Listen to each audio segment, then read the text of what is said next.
ഒരുപക്ഷെ രാഹുലുമായി ബന്ധമുള്ളവരാകാം, അമൻ പെട്ടെന്ന് പറഞ്ഞു. രാഹുലിനോട് ബന്ധമുള്ളവർ എന്തിനാണ് എന്റെ വീട്ടിൽ കയറുന്നത്? ആയിഷ സംശയം ചോദിച്ചു.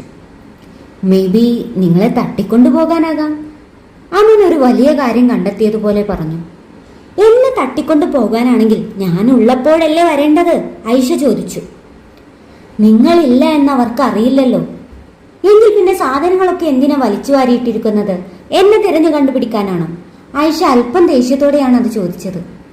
അത് ശരിയാണല്ലോ, അതെന്തിനാകും? അമൻ ആലോചനയോടെ താടി ചൊറിഞ്ഞു. അതുതന്നെയാണ് ഞാനും ചോദിച്ചത് അമൻ. ആയിഷ ഊരക്ക് കൈകൊടുത്തു നിന്നു. അയാളെ നോക്കി വിശ്വാസം വരാതെ തലയാട്ടി. സാധനങ്ങൾ കാലുകൊണ്ട് തട്ടി നീക്കുന്നതിനിടയിൽ അവൾ പെട്ടെന്ന് അമനെ നോക്കി. ഉടനെ ആലോചനയോടെ അഭിപ്രായപ്പെട്ടു. ഇനി ഒരു പക്ഷേ പോലീസുകാര് വിചാരിക്കുന്നത് പോലെ രാഹുൽ എനിക്ക് എന്തോ തന്നിട്ടുണ്ടെന്ന് അവരും കരുതുന്നുണ്ടാകും. That makes sense. അമനും അത് ശരിയാണെന്ന് തോന്നി.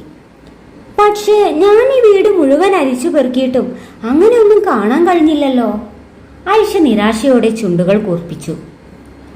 പക്ഷെ അത് കിട്ടേണ്ടിടത്ത് തന്നെ കിട്ടിയിട്ടുണ്ട്.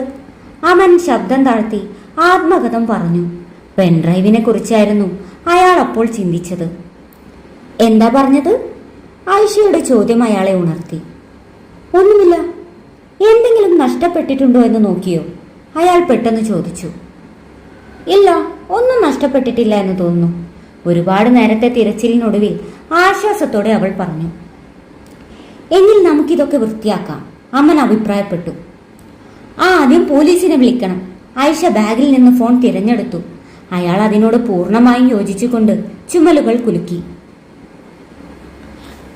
ബോസ്, നമ്മുടെ മുൻപ് തന്നെ അവിടെ വേറെ ആരോ എത്തിയിട്ടുണ്ട്. സാധനം അയാൾക്ക് കിട്ടിയിട്ടുണ്ടാകാനാണ് സാധ്യത.